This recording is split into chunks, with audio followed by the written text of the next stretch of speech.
You know, the next generation of little girls coming up, they're going to have it easier, and there's going to be more opportunities for them because of what Lacey and Lizzie and Alicia and Nora and going back to Mimi and Carabeth and what these women have done, you know, and how they've shed light that, you know what, at the end of the day, girls fucking rip too, you know, it's just is how it is. And dig the fucking new breed, man. This is how it goes from here on out. It's not just for boys anymore. Now that we're old and ugly, we're middle-aged and hurting. Love Letters with Jeff Grosso. All right, welcome back to the Letters. I'm your host, Jeff Grosso. Hold on a second. We're here with Lizzie Armanto.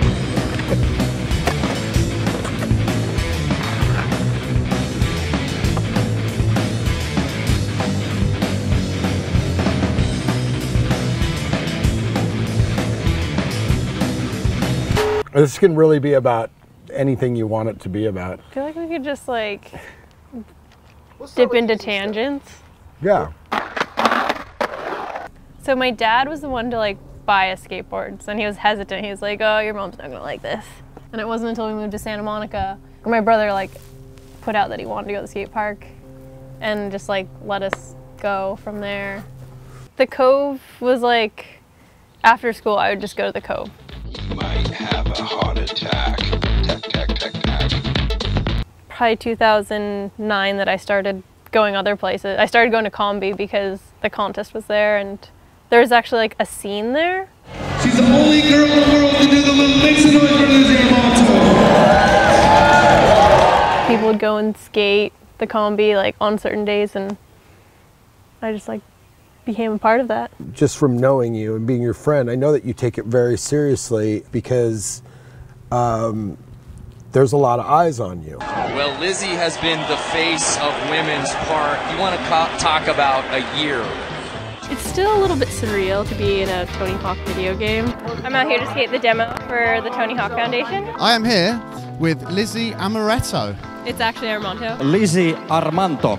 Tervetuloa Suomeen, welcome to Finland. Lizzie Armanto, come here, come closer. I love your necklace. Before I forget, I want to talk about your hair. Oh, okay. You're one of the best. So what are you gonna promise to the Finnish people?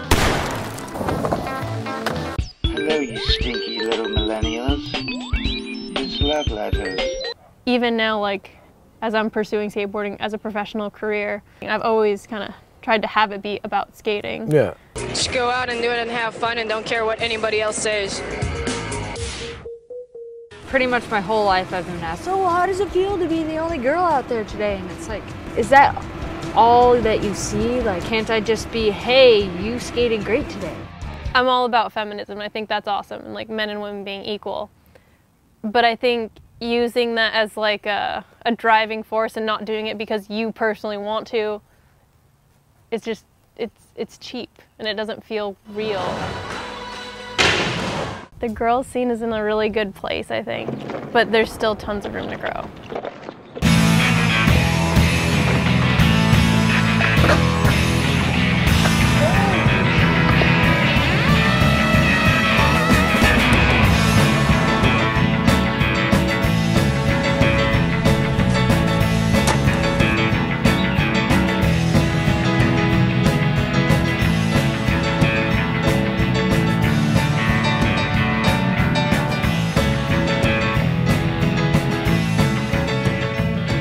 It's definitely changing. Like now it's a novelty to have a girl on your team, but in reality it's like if a girl rips, like just because you already have a girl doesn't mean you should be like, oh no, we have our token. Like it's not about that. Yeah. It's like if someone rips, give them boards. These sheep pants are like a cage. I keep my monkey in them. Oh Lord, I wanna let him out. Somebody skates at their personal best, they're either skating at their personal best or they're not. And every skateboarder, no matter what color, creed, gender, can understand that. That, you know, that's what skateboarding is. Like, are you ripping? If you're ripping, fuck yeah. And if you're not ripping, then Why aren't you ripping?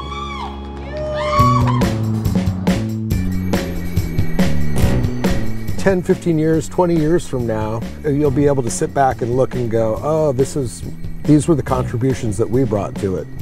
Before you and Alicia and Nora and Nicole and some of the other girls, like, you girls are kind of writing that blueprint. Because before, there's a huge gap. There were girls in the 70s. I can't say enough about skateboarding. I can't say enough about the strength of women in skateboarding. I fought very hard back in the day for equal pay, for equal skate. I was very, very vocal about that. I just wanted girls to be accepted. It's a very male-dominated sport, as it is still now. But girls can emerge and be victorious and sparkle. There was one girl in the 80s. I think I finally won a contest, but then it was like all of a sudden everybody was gone. Yeah. Out of nowhere, and that was it. Yeah, it seemed like right when you started to like come into your own, all of a sudden female skateboarding, at least on a competitive level, well, yeah. Actually not even on, all around. I mean, there were so many girls, but they would come in and out, you know, because there was only so far you can go in skateboarding as a female. I just wanted to go for it, so I just started doing it. And skateboarding pretty much, you know, gave me everything I wanted, you know. It was just hot, like, but I had to have the incentive to do it, you know, and not be afraid to fall. Because a lot of girls don't want to get hurt, you know. I grew up in such a, like, a bubble. Whereas, like, any, like, other skateboarders in the world, like, if you're not growing up in Southern California, you don't have access to all this. Like, I grew up skating with, like, you and then a bunch of other, like, legends at the combi. Yeah. Like, I had the resources. There's no, like, you can't Wikipedia this stuff. My favorite skateboarder is Chris Miller. He's pretty cool. It's a good favorite skateboarder. If you watch his skateboarding, I feel like you just get it. He's just one of those people that, like, he has it. Yeah, and it's like Grant, he has it. So Tony's asked me about the loop before.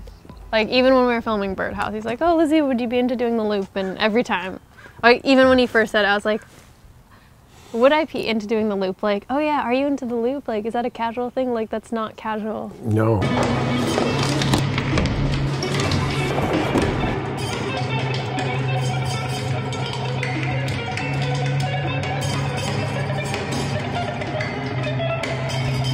And so I was like, oh, if the loop's up, I will try it. I'll like look at it and then I'll know how I feel about it. But I'm not saying like, I'm ready to do the loop, I want to do the loop. At no point ever did I think, oh yeah, the loop. That looks fun. You basically have to forget everything you know about skateboarding in order to do it. It reminds me of dropping in, honestly. You lean forward, but you don't lean too far forward, and you lean back, but not super far back.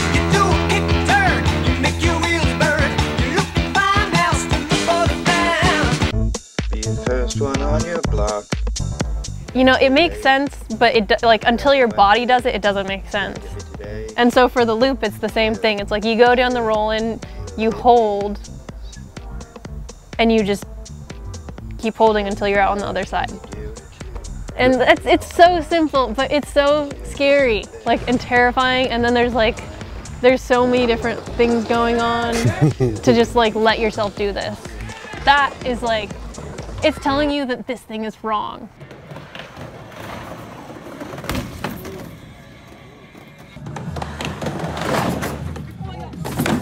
And then on like the 5th or 6th try, I like made it out and then was like rolling across the parking lot, and then it wasn't until like the other side that I was like, I'm done, like I did it.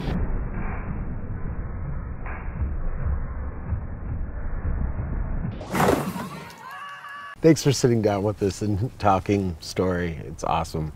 Of course, you finally got to check out my house. Totally. This has been The Letters. Thanks for watching. Turn this shit off. Go skateboarding. Get out of here. Thanks. Bye.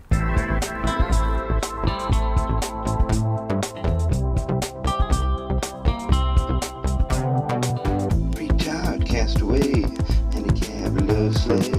If you like skateboarding and you're at the skate park, you're like, that's your main focus and you don't have to like worry about anything else. Retired castaway.